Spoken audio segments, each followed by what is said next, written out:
Welcome to Corporate Caffeine. I'm Dacia Coffee.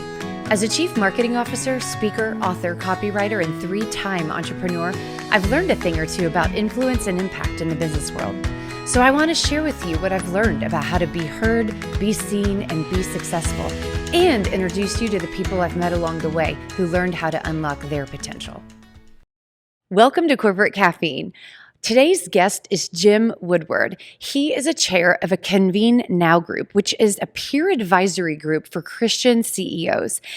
When you listen to Jim, you will really understand how profound it can be to be surrounded by like-minded people with a wide range of experience. Not only that, though, Jim's known for his wise counsel because he himself grew a $100 million business from scratch, in addition to several other business adventures and experiences. Jim has a lot to say about what it takes to be successful in the business world. But what I really love is it's about how to do it in a godly way.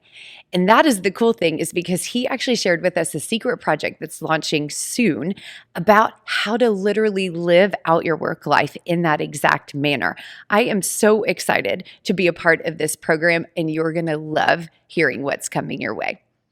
Let's dive in. Jim, we are so excited to welcome you to Corporate Caffeine. Thank you so much for joining us. Thank you. Delighted to be with you. So I am so excited to really dive into how you see leadership and also how you see the workplace. I mean, you have so much wisdom that I have gleaned from you over the years. But first, we probably got to give context around why do you know a lot about work and about how work can unleash people's potential. So why don't you tell everybody a little bit about who you are and how you got here? Because you have a lot of leadership experience in different places under your belt. Yeah, so I spent 30 years in executive roles in companies. At one point, within a big consulting firm called Capgemini, I built a $100 million business from scratch. And had responsibility for marketing and sales and P&L and collections and the whole thing. So I had a broad understanding. Also, our main clients were Fortune 500 in all kinds of industries. And so got a broad sense of business. I was blessed by being able to retire for 6 years after that experience. And spent them mostly working at my church, designing adult learning experiences. But I made a couple of bad investments, so I wound up having to find something new to do, and wound up helping a colleague of mine start a brand new business, full-service ice machine leasing, which is nothing like management consulting and IT consulting. I know more about ice than I ever want to know. Who knew? Yeah, who knew that ice? Well, first of all, that it's got electricity, high temperatures and low temperatures all in one box. So a little bit more complicated than I thought. But when that ended, I thought, well, maybe I'll go into ministry. And instead, I ran into a guy who said, what do you feel called to do? Yeah. And I told him, well, I felt like I was called to help people get unstuck, achieve their potential, and grow closer to Jesus. And so he said, have you ever heard of Convene? And I hadn't. And what Convene is basically a peer advisory board for Christian business owners and CEOs. And now I lead one in Dallas. And I also do a lot of one-to-one coaching. And I was one of the first people to start an online version of that. So I lead an online, lead an in-person, do a lot of coaching. It's about 35 business owners I work with on a monthly basis. So a lot of what I learned came from learning from them, but a lot of it came from my prior background. Sure. I mean, that is a lot of impact and just a lot of reality going on, not only in the life that led you here, but also what you are privy to in a day-to-day basis. So there's so many things I want to dive into. I am actually, especially on behalf of the audience, going to dive into this idea of this peer advisory, first of all. why? I mean, people have heard about masterminds. I mean, many people have had different experiences with the coaching, or at least have played around with, do I need this and that type of thing. So, for you, looking back over your whole career, and then in addition, being on the coach side, how do you view this? I mean, why is it worthy, or who is it right for? Well, small business owners, which is mainly who I work with, sometimes medium-sized business owners, but mostly small business owners. They have a kind of repeatable set of challenges. One of those challenges is that they are usually quite lonely. They really don't have anybody to talk to about their business. They can only talk to their spouse so much about it unless the spouse works in the business. And even then, there is an overblown point. Yeah, There's a limit to how much of that you want to talk about. Exactly. And where you're getting your information from. Yeah. You guys have known each other your whole lives, so you know the answer almost. Right. Well, and they don't have a board, a classical board. They can't afford to do that. And they can't really talk to their employees because the employees are beholden to them. So where do they get help seeing their blind spots? Where do they get help with strategic thinking that they maybe never have done? Most small business owners never studied business. They had an idea or a skill that they turned into a business, but that's a lot different from running a business at a small level that was based on a skill and taking it to the next level. So different. It's a big difference. And also they tend to be completely overloaded because they wear all the hats usually, or most of the hats, and can't really afford to have somebody come on board to help with some of the hats until they grow the business. And they've got the challenge of growing the business when they don't know that much about business. So one way of getting help is to get a consultant. And when you get a consultant, you maybe get 20, 30 years of experience in one person. But with a peer advisory board where you recruit a bunch of business owners that are living similar lives and facing similar challenges, they can be of counsel to one another. Yeah. We say it's like having 15 coaches for every player once the team is full. And not only that, as a byproduct of it, you get this community of people that you become friends with, and that some of that loneliness goes away. The other thing, the way that Convene does it is that Convene requires all the chairs like me to be certified as coaches. So I've had hundreds of hours of training on coaching and testing, oral and written testing to be a certified coach. I did not realize that. Yeah, and the nice thing of that is that there's the team experience where they're all together in a meeting for a full day or so. It depends. Online isn't a full day. It's more streamlined. It's two-hour meetings in the month instead of one full day meeting. But the coaching always helps with those one-on-one issues that somebody's facing. Yeah. And have somebody be able to listen to them deeply about what they're going through is something I think they really like.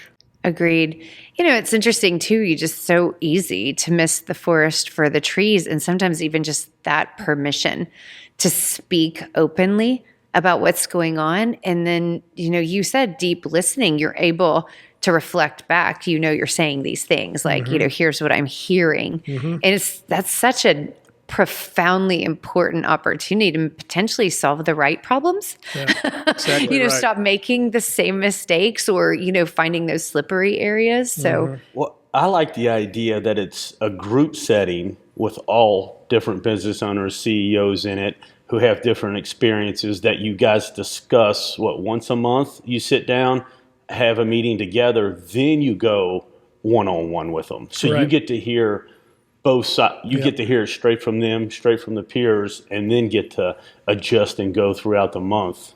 A lot of times you'll hear business coaches don't get to see that side of them, don't get to hear all that input for a full day. Yeah.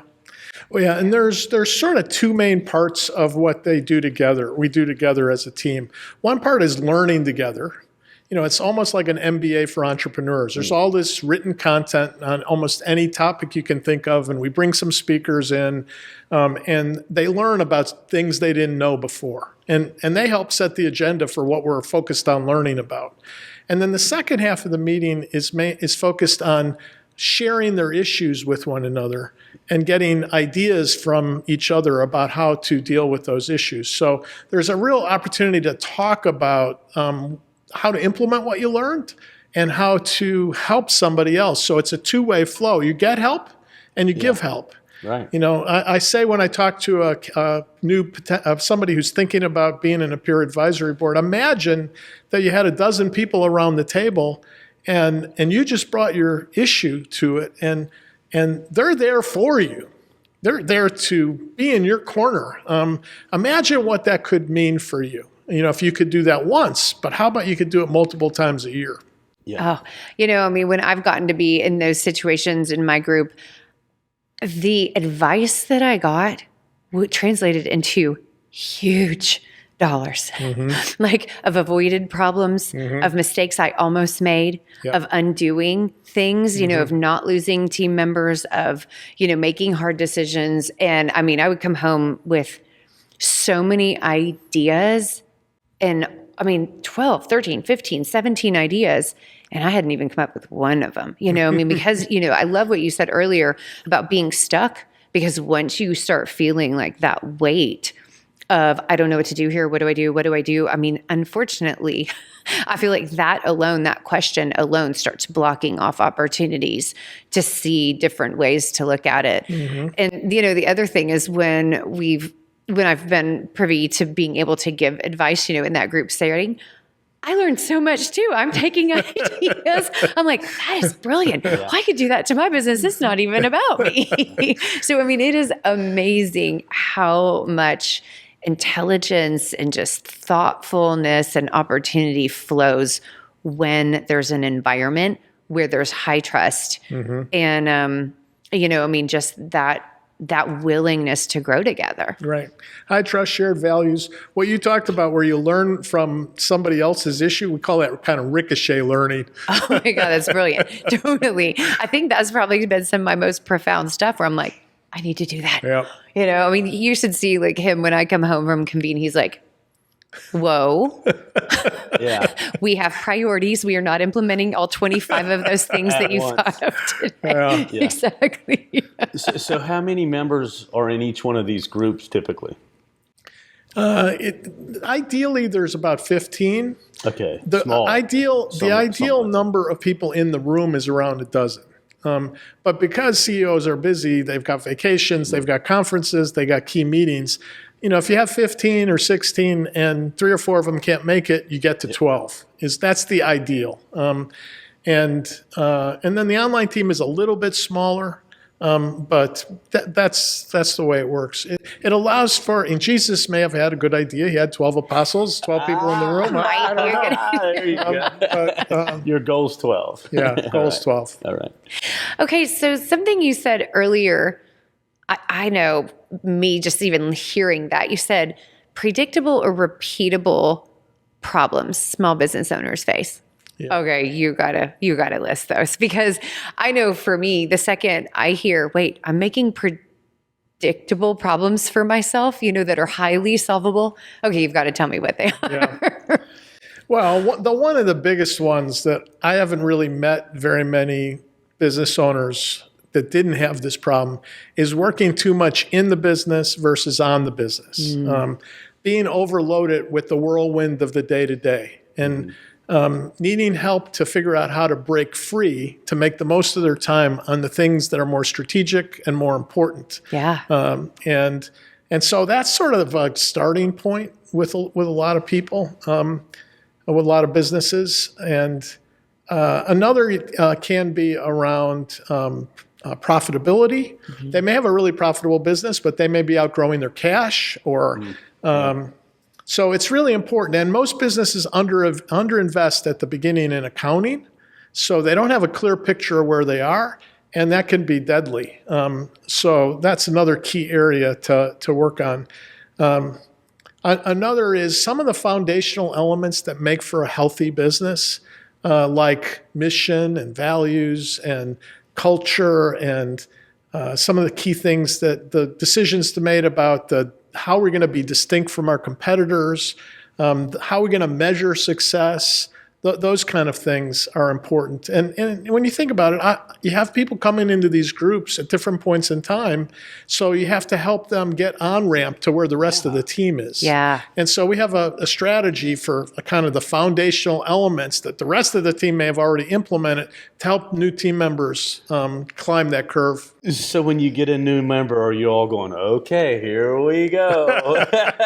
If they have a new business, I should say. If they have a successful business already and they're just wanting to join for other reasons, then I could get that. But for a up-and-coming new business owner, I bet you guys are like, all right, here we go. Let's pull out the new deck of cards. Sit down to the table. Not so much, because the kind of work this involves is it needs to be a business of a certain substance in order to really sit at the table. It doesn't really work for startups because they don't really need to develop an organization. What peer advisory board mostly does is help people get from where they are to the next level. And that means they probably have to have about 10 employees, around 2 million in revenue in order for it to make sense to get started. But we try not to haze them when they get started. Right? If that's where you were going. That was where I was going. I try to avoid that happening, but we do laugh a lot. We have fun with one another for sure. You brought up, the first thing you did bring up was the processes and getting out of the busy work. And to add to that, basically you're describing how you can scale that business. That was the biggest issue for our business, for her to get out of the busy work. She masters what she did. How can you teach this to other people to where you're not holding all the clients in your hand, relying strictly on you?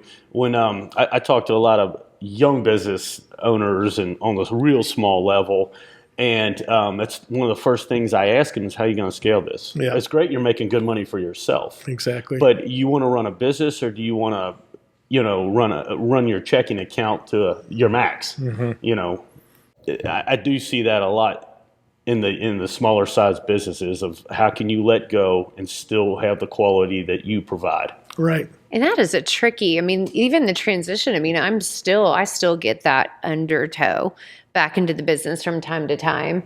And, figuring out the balance of where are the places that I should be still in the weeds, like appropriately so, because of either quality or supporting the team or problem solving, like making sure I have the right paradigm or point of view for something, like if we're making decisions versus, because I've always done it, or because it's profitable. And like, that's an interesting one too, for me was, it was on paper more profitable to do some of the work, but then there was a point where it was killing our opportunity for me to keep that profitable work versus figure out how to spread it out to the team, figure out how to hire, because growth eats cash, right? And so, how do you balance that? And it was like, you felt like I learned a lesson about profit, and then I had to break that rule in order to like learn another lesson. And it really was tricky. It was very helpful. When Kyle came in the business, but ironically, my role with Convene and my group were really helpful to me.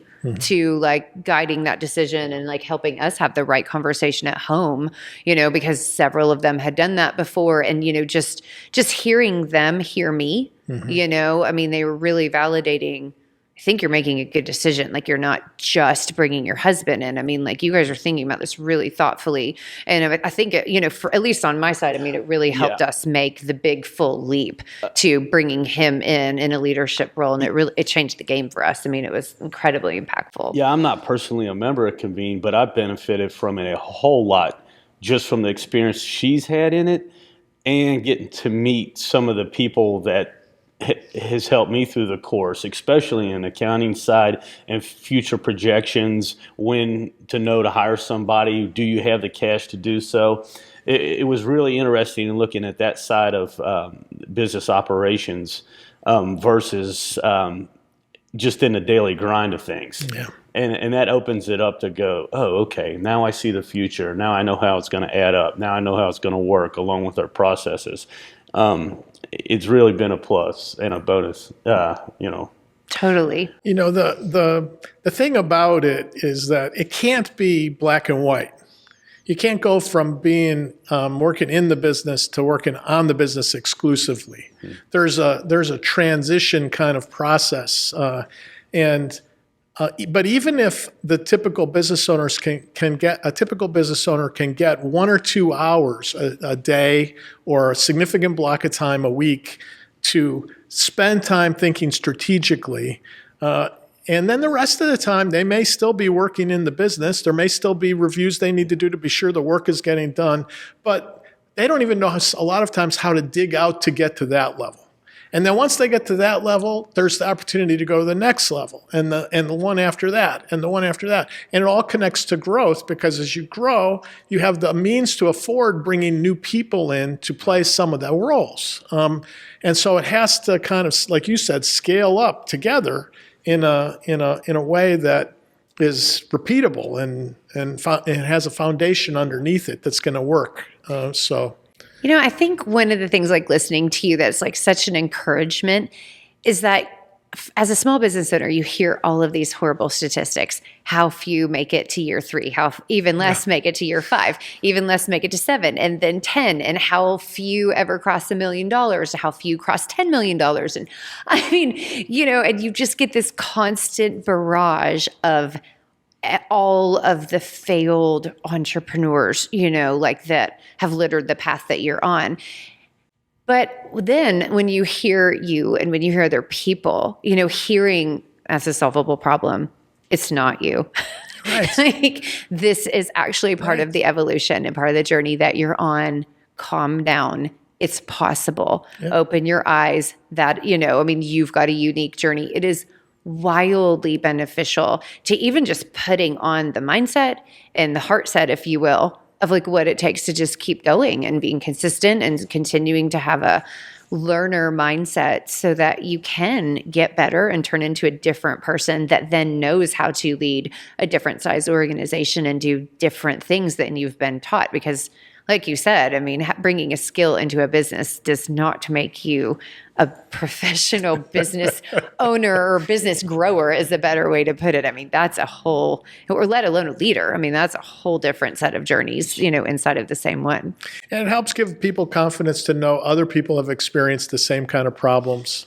Yeah. I remember one of my very first meetings, we sat down and somehow somebody brought up a fraud situation that they had experienced. And we went around the table and boom, boom, boom, boom, boom. Everybody had experienced one or another at some time in their business. Whoa. I came from a big business background. I thought, wow, that's unusual. But now I know that that's a pretty important thing to be aware of when you're running a small business. Yeah. To put some controls in place to be sure that doesn't happen to you. And, I learned that from them because of their experience. But I know that the guy who brought it up felt a lot better knowing he wasn't the only one who had experienced it. And bravo to him that he could, because it would be so easy to be just so embarrassed and ashamed that happened. And not to mention reeling, furious, like if it puts you in danger. Oh my gosh. So, what a profound scenario. Absolutely. It also highlights the need to have vulnerability in this kind of a team, to trust one another at a deep level, in order so that kind of thing can come out. And we can talk about what's real, interrogate reality instead of, posture and talk, I'm doing fine. The guys who say they're doing fine really don't belong in this group. They need to realize they have room to go and grow. And to do that, they have to be authentic with one another. Yeah, I was just getting ready to say it's easy to brag about how good things are going. Yeah. The hard thing is when you get humbled. Yeah. And you're like, oh no, what did I do wrong? How can I solve this? And to be able to pick up the phone or sit in a meeting with other people who's gone through the same things, it's huge. It's a blessing. Mm-hmm. Oh yeah, absolutely. It's interesting too. I I used to love listening to this one podcast called How They Built This. And great storytelling of, some of the biggest brands or biggest startups that, were the, unicorns and all this. And you got to hear these great stories from the founders themselves about working in their garage or their basement and the hard times and the scary times. But they're distilling these really honest stories down into 2 hours where, at minute 0, they were broke and ignorant and didn't know what was going to happen. And then by minute 120, they are world famous and they have killed it and they have figured out so many things. And I got to a point where I realized it was hurting me to hear these stories, because what I kept doing was internalizing what's wrong with me, what's wrong with me, what's wrong with me, what's wrong with me. And those are the messages that we hear all the time. And that totally blocked my ability to think about, do I have resources, people, ideas, opportunities, relationships that can advance me. But instead I just was like locked in my own head. I can figure this out. I can figure this out. I can figure this out. And I mean, I really feel like that portion and that thinking slowed down a lot of what was possible, and it really was a game changer when I realized, oh, I don't have to figure it out. That way. There are solutions out there that can be provided to me. Who knew? So something you said earlier was, you were talking about being called to help people be unstuck. And I want to dive into that because, first of all, how did you know that was your calling? But second of all, why? What is it about the workplace that calls you, that has led you through a very interesting career in a lot of scenarios and then keeps you focused somehow? There's a core or heartbeat to that. Well, one key part of it was when I realized that I thought in order to go into ministry, I needed to leave work behind and go from success to significance. Wow. And I learned a lesson in that search that work itself is a ministry. Wow. Every piece of work every one of us does is a ministry.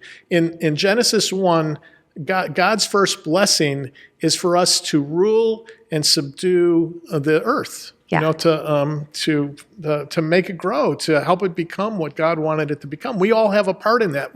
Whether we're a student, a volunteer, a parent, an executive, a shop floor worker, or whatever, we all have a role in the process. And so when you look at work as ministry itself, that was one of the things that clicked for me when he mentioned Convene, because God had been preparing me with this broad business background, this broad spiritual background.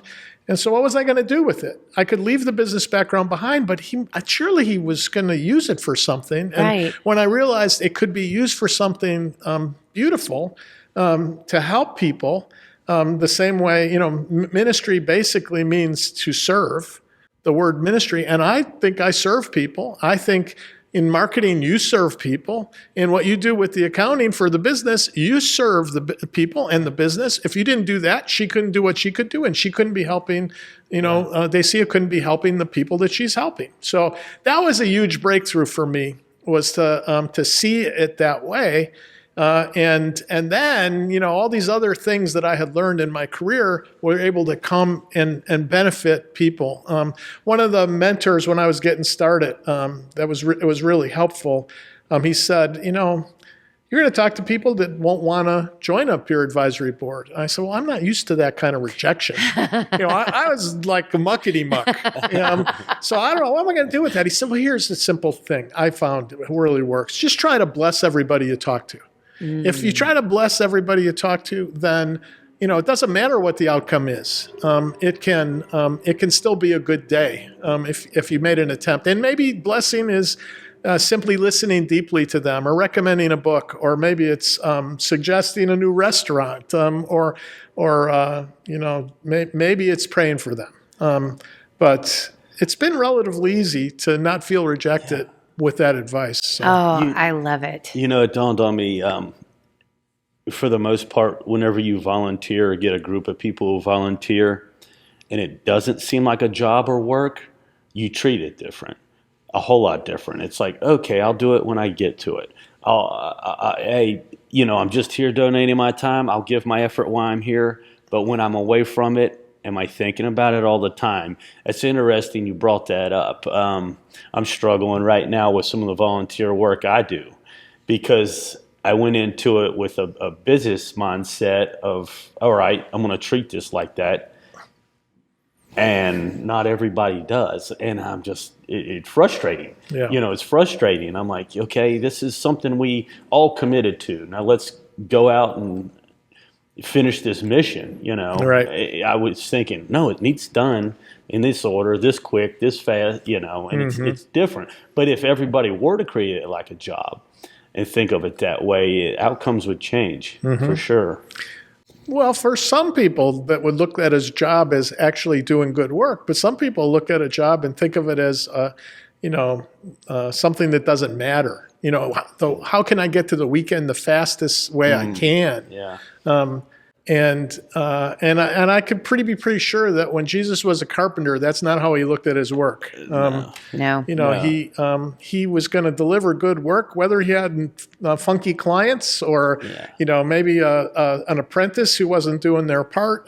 He was going to find a way to get to that outcome. In Scripture, it says work enthusiastically or work wholeheartedly. It's what we're called to do. I think we've lost that. I agree. Yeah.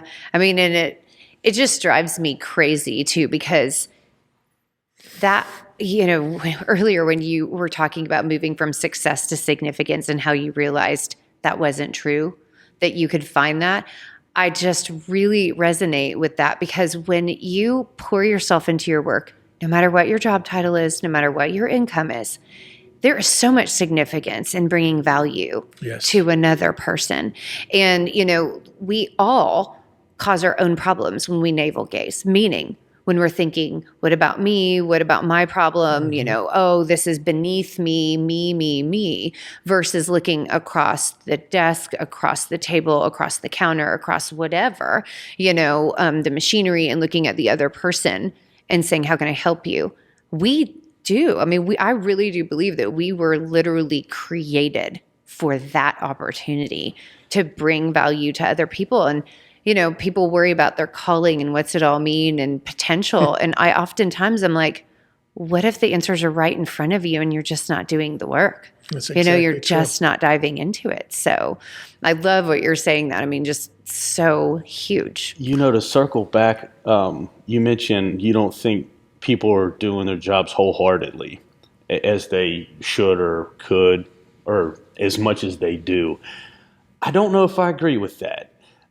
I think the ones who do it stand out a whole lot more now and are way more successful.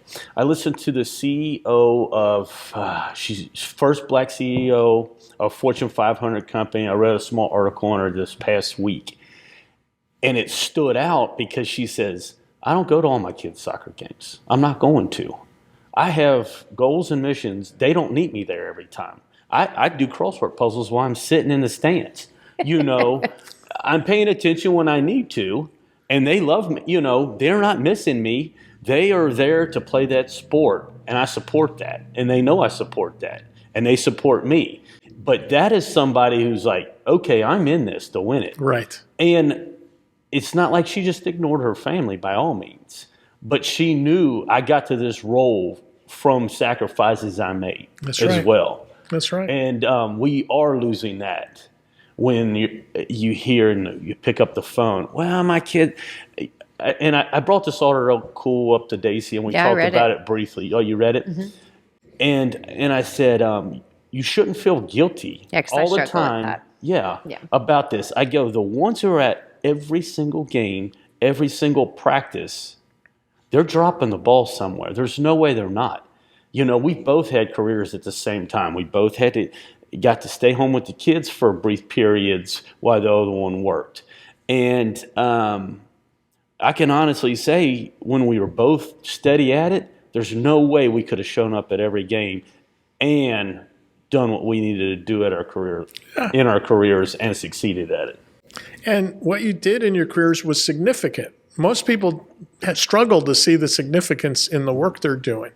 But God created work to be a blessing to us. That doesn't mean we don't have to look around to notice the blessing. A business owner, the classic way that the movies these days characterize a business owner as this greedy guy, all that's all about. But when you really look at it, a business owner enables people to have incomes, for families to thrive, for communities to be served, for the people who get their products or their services to be served. It makes a big difference. And if you're, whether you're a business owner or you're the guy on the dock loading the trucks, you have a part to play in the kind of significance. If that guy loading the truck doesn't do his part, then the money to pay for all the salaries that pay for the schools, that pay for the food that those families eat, doesn't happen. So I think that idea of thinking that we can only get significance if we go out on the mission field, I think the workplace is the biggest mission field in the world. And there are going to be people in the workplace that never meet anybody that's going to talk to them or be different enough to want to talk to about what they believe. Yeah. Whether you do that or not, the work you do serves someone. And when you get in touch with that, it can make a real difference in serving and working enthusiastically. For sure. One of our sayings is prosperity for all. And it's not only our clients, it's our internal team. Yep. And we have a unique bonus structure. I've never heard of it before, and I'm not going to get into it right now. But we stand so far behind that where we're like, we want everyone to succeed. Even our contractors, what you're going, okay, we're going to make this work. Right. Just whatever it may be. It only can benefit everyone around us if we just try to do the right things, be honest, and like you said, grow the communities. I love it. There's two sides of small towns. That's what I was thinking of. That they fear when a company's going to come in and all of a sudden 15,000 jobs are created. Well, I moved to this small town for a reason. Well, if you own that restaurant up the road, it's going to be packed every day of the week. And they don't, you started that for something and for some reason. You're going to benefit so much from this, whether you work there or not. Yeah. There are going to be more people in your town, but bear with us. You're going to be better off than you are now, tenfold. Yeah, just all about identifying opportunities wherever they may exist and not just automatically labeling them as boring old work or this is, not my calling or this is a change that I cannot get behind. You're absolutely right. I mean, there's just always opportunity. And if we do look at the work world as something exciting and profound in a way to make bold connections and bold value, well, that's a very different world, and that's something that everybody can contribute to. I got to do a speaking engagement for a company called North Texas Bells and their group of, fast food franchisees or franchises around here. And so the people that I was speaking to were the people behind the counter and the cooks and, the people in the lobby. And they were amazing. Like I got to talk with them and hear some of the ideas that they had implemented. And, they work with a leadership team. Or work for a leadership team that really, really cares about them. And it was so cool to hear, these people with, who have been given an opportunity to envision a career for themselves and to open their mouth and be trusted with ideas and to really be excited that they got to know their customers every single day. And it was just very, very inspiring to me about how as a group and individually, they were choosing to create value, in a cliche job where people would maybe throw it away like, oh, at least I don't have to work fast food or, that kind of thing. And they didn't see it like that at all. It was a really, really impactful day. I thought, my gosh, like if everybody could just get a taste of this, it's really impressive. I dabbled in sales for a while for some pretty big companies. And it's great when you hit your goal and you're sitting in those internal meetings and you're discussing how you're going to grow. That's one thing. But what really brought me a whole lot of joy was when I grew clients and their revenues and their sales it was impulse buying type of products. And they didn't, someone has owned this store for 15, 20 years, and all of a sudden they're getting more revenue off the same amount of employees, just increasing sales. And now I'm like, that brought value, not only to me, because, I'm selling more, but to them as well. Right. And people appreciate that, for sure. I know this is true about your business just from what we've talked about before, but Patrick Lencioni says there are 3 keys to a good job. The people that you work for care about you. So they know you and they care about you. You can tell that what you're doing is meaningful, which the leaders need to usually help them see. And they know how to keep score. So when you say, all of our people, I've got this scorecard, it's a little crazy to me, but I help them achieve it. And I work with them to help them achieve that. That's what people like. They want to go to a place where they feel cared about, where they think it's meaningful work, and where they know what game they're playing. That's the big topic right now discussed in this great Resignation about culture and what they feel like at work. Now they've gone through the experience of the security that they thought they had with these big corporations. COVID hits, boom.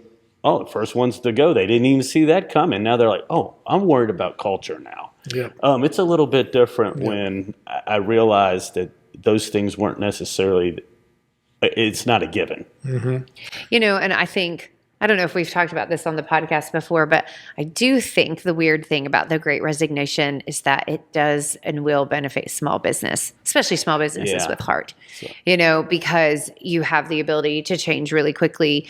You do have the ability to, from a change of heart, listen to your employees more deeply, help them see meaning, create scorecards, share in prosperity, because you're small enough to be agile and to be good to people immediately. Like if you have an idea over the weekend, you could talk to your team about it on Monday if it's worthy, and so I do think that, we might see a really cool and interesting shift where top talent, however you want to define A players, I think everyone has the capacity to be an A player, but that phrase, are going to start choosing smaller organizations because they can and because it feels better. Yeah. So, and because their impact is bigger. So, well, the way I've been looking at this change of, now so much harder to hire people and it's harder to find them. I actually think it's moving from a labor force to a labor market.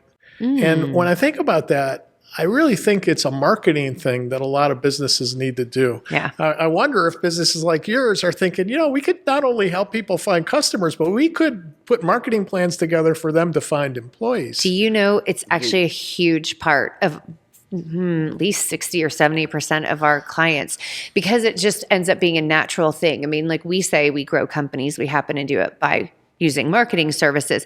So when you have these big conversations about scaling and about impact and what's your vision and what are you trying to achieve, eventually the whole story comes out. And frequently in our marketing workshops, they talk about attracting talent. And then we say, okay, that's a buyer persona.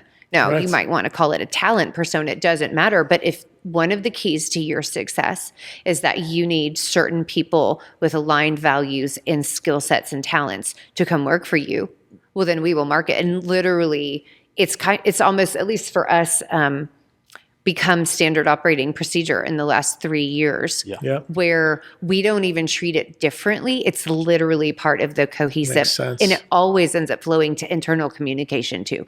Like, hey, you need to let your team see this. Like, they need to understand that this is honoring the truth of your organization. And so very naturally, some great conversations happen, but you also have to allow yourself to open up the idea, about, marketing is not for this one small thing, but also, that there's meaning and communication can play a much bigger role in your organization than just selling things. Absolutely. Yeah, that's interesting you brought it up. One of our biggest clients for the last few years, the majority of their social media are interviews of their employees. Mm-hmm. And it not only helps as a recruiting tool, but it shows what type of person, what kind of leader leads that organization it's not one employee. We must have 30 maybe. Easily 30 have different them on employees. video from all different levels, the energy it brings. It shows a lot about that company. And when your customer pulls that up and realizes they're doing work the right way. Yep. It shows them that as well. I just saw a commercial during the NCAA, the men's basketball tournament. I was watching on TV. Coca-Cola's done the same thing. They had employees. They're doing a big hiring thing right now. Yeah. We thought you were going to that? be in one of the commercials. Well, yeah. Well, I worked for them. While they did that campaign. Right before I went full-time working with you, where we're like, we've got to do this. I was when like, I might be on this. I was like, everybody be quiet. Because, they want, but I wasn't. I wasn't on this one. But it was the same concept. Yeah, that's what I thought. Yeah, and they were filming back then. They were kind of like you invert the way you think about something. So you don't think about it as a labor force that you can just hang a shingle up and somebody's going to show up. You think of it as labor market. You have to attract people to it. Yes. Another one is, why do an exit interview when that's too late? Yes. You need to do a stay interview. Why are the people that are most important to your business staying? I'm stealing that.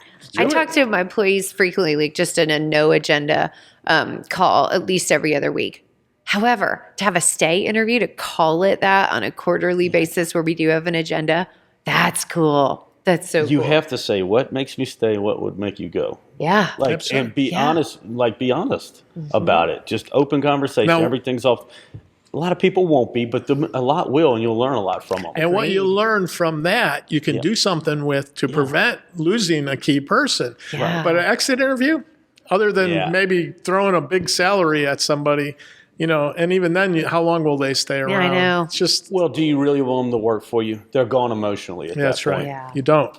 Yeah. But there's still, you still have a shot at the ones that are hanging around for some reason. Oh my gosh, I love it. Okay, so switching directions a little bit, you have a very exciting passion project that you're launching, but it's not just a passion project. I mean, it's really, it's got some big momentum behind it. Tell us a little bit about that. So actually, it's partly connected to what we've been talking about. I've gotten a blessing to work with business owners and CEOs on how to live out their faith in their business and impact their employees and their communities and their clients. But there are lots of other people that work that I feel like could be impacted if they looked at their work a different way. So back in a few years ago, my church, one of the Sunday schools, asked me to teach. And I had enough lead time between the time they asked to try to create something new. And so I decided to create a program on integrating faith and work. But what I know about that from having read a lot about it at the time was that there's a lot of material about the theology of work. There's a lot of material about how to find the right job for you, given your design, and even stuff about how to bring Sunday, like Bible study and evangelism and prayer, to work, but not really much about how to work differently, the work itself. If you want to work for the glory of God, how do you do that? What does that even mean? I love this. So I started working on it, and one of the breakthrough moments, I'm not exactly sure how it happened, but I started to think about Romans 1:25, that where he talks about they exchanged the truth of God for a lie. And so, what if we inverted that? What if we exchanged the lie for the truth? And we looked at some of the main lies that we hear about work, and we looked at the truth that offset that lie and gave people a strategy for exchanging the lie for the truth. And what it wound up being was 6 sessions with 6 different lies that we believe about work, the corresponding truth that comes from the scripture, and then a practical strategy of how to make that exchange. And it's called the Work Exchange is the name of the program. It's 6 life-changing strategies for empowering your work. That's amazing. So it got done, and I led it for the first class. And along the way, there's a woman at Biola, responsible for the Talbot Center for Faith Work and Economics, Helen Mitchell. Okay. She's been in the faith work movement for 20 years, and I ran it by her, and she said, I'm interested in that project. I think I want to partner with you on it. And then later talked to Greg, Greg Leith helped me with some ideas about what the content could be, and then later he decided to join up with her to fund the publication of this thing. Wow. That is now about to land. We're going to have 2 versions of it, both for free. Anybody can use and download from the website that will be launched. And so one version will be a facilitator-led experience, and the other will be a video-based experience. Okay. The video-driven experience. The facilitator-led, could be for very big audiences, 12 and up. The other one for small groups and for individuals. Right now, media is going to host it once we get the video version done. And we're going to try to do some things to make it available to people. But we've written the facilitator guide so it's mapped out pretty well. So it's not the theology work, it's the practical way of working. And then the second key differentiator is there are 60 different voices from across the body of Christ. The people like Martin Luther and Max Lucado and Tim Keller and 60. There's a lot of names in there that speak about work that have been blended into this experience. Beautiful. And then the last thing is I have designed a lot of adult learning to help people learn best, like in these peer advisory boards, when they get to engage with one another and talk through their experiences. And this is all based on adult learning principles. So I'm excited. We're hoping to be able to launch the facilitator version by the beginning of May. Oh my gosh. Wow. That is amazing. So I thought you were going to say you were writing a book also with her. Like, have you?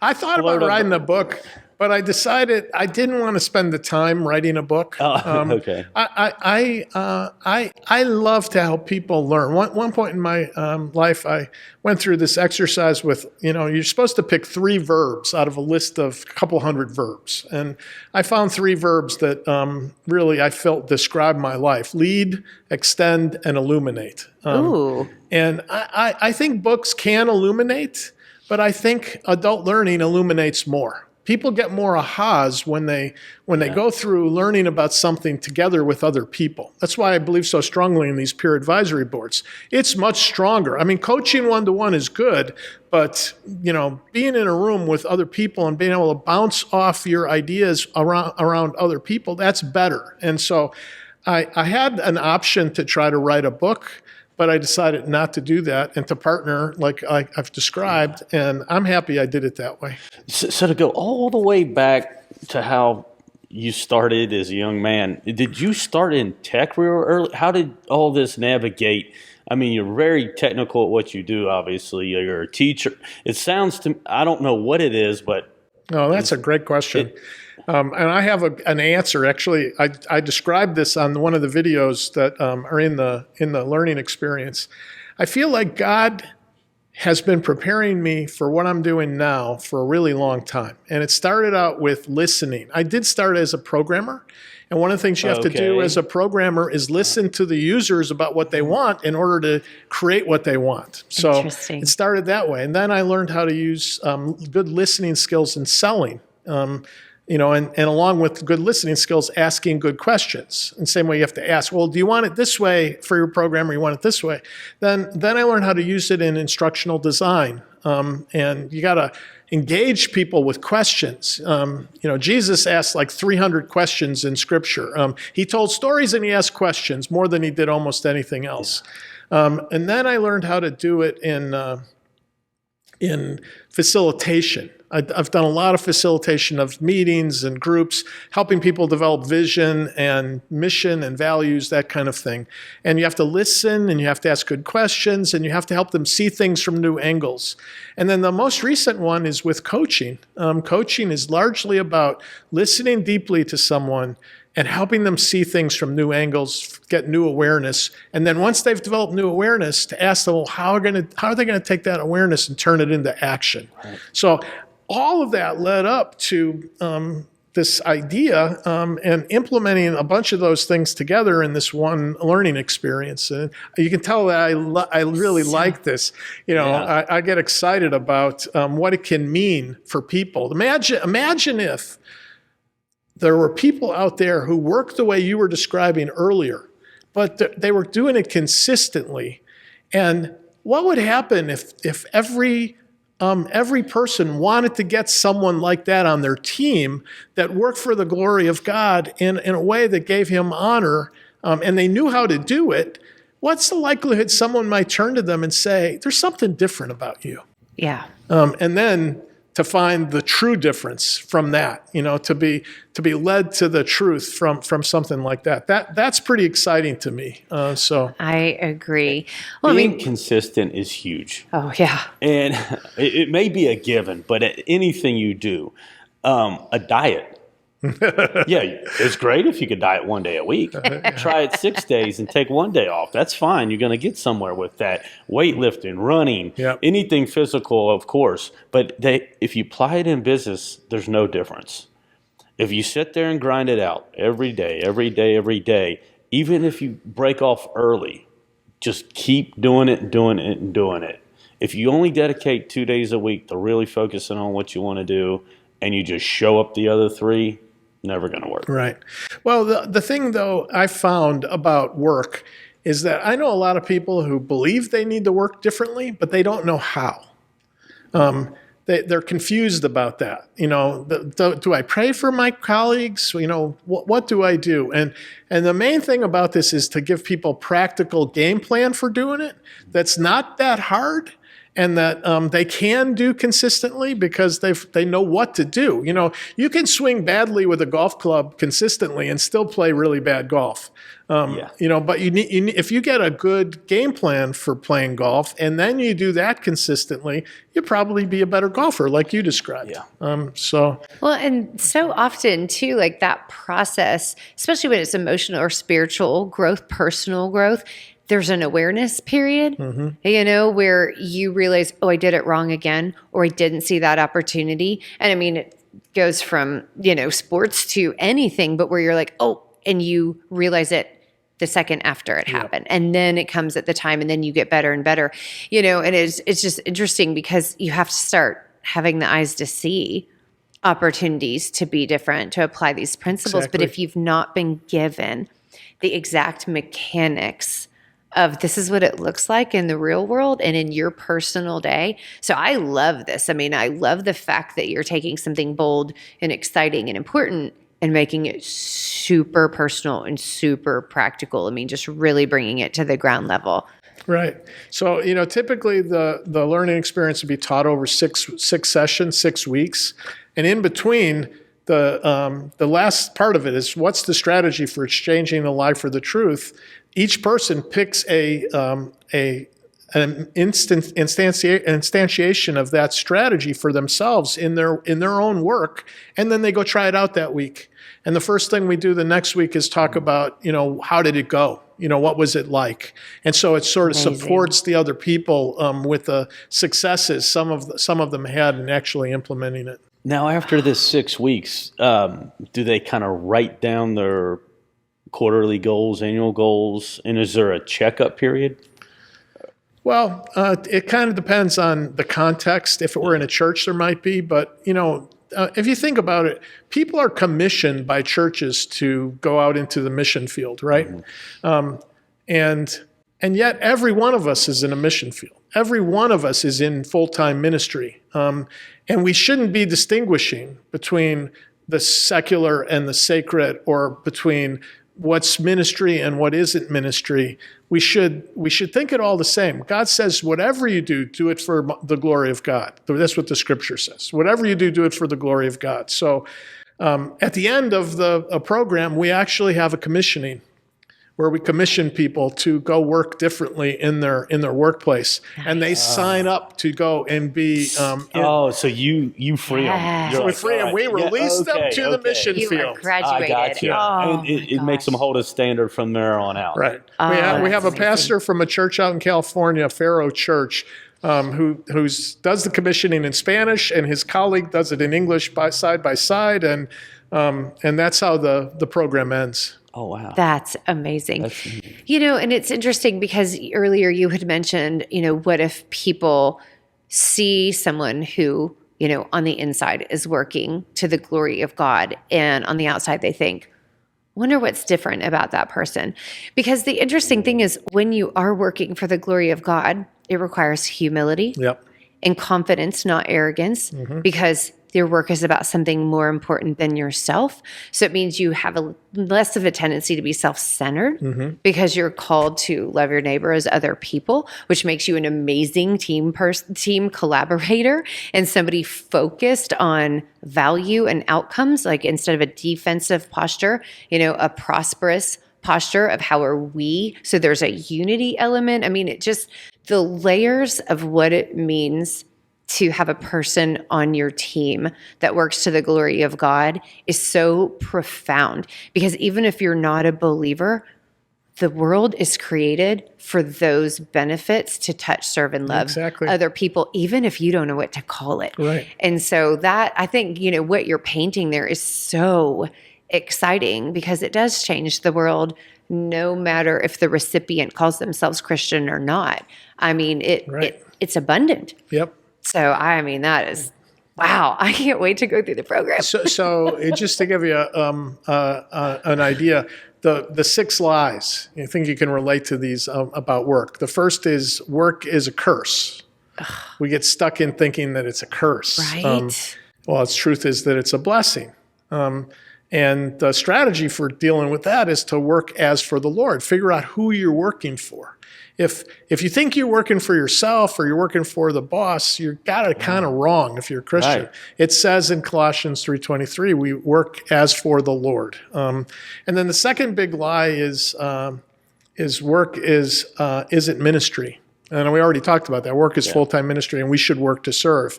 The next one is work is all on my shoulders. Those days when you feel burdened, the truth is work is a team sport. The Holy Spirit's right there with you all along, and we need to work with him. Apart from him, we can do nothing. And then the fourth lie is work doesn't matter. But the truth is work matters to God, and we should work for God's reward. Not for the other rewards that are possible. If we're working for that kind of reward, it's going to change the way we work.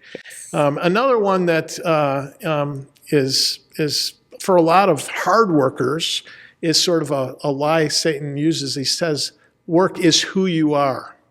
Or work is who I am. I've been there too. That one resonated with me. I had a big life change when God decided invited me to wrestle with that one. Oh my goodness. It makes a huge difference, doesn't it? And when you get past it, freed me. When you realize the truth is that work maybe shows whose I am, and that I can work in Christ's identity instead of mine, it empowers you to do different things. And the last one is a little subtle. The lie is work is bringing people to Jesus. Like we have to use work for evangelism only, either doing it or funding it.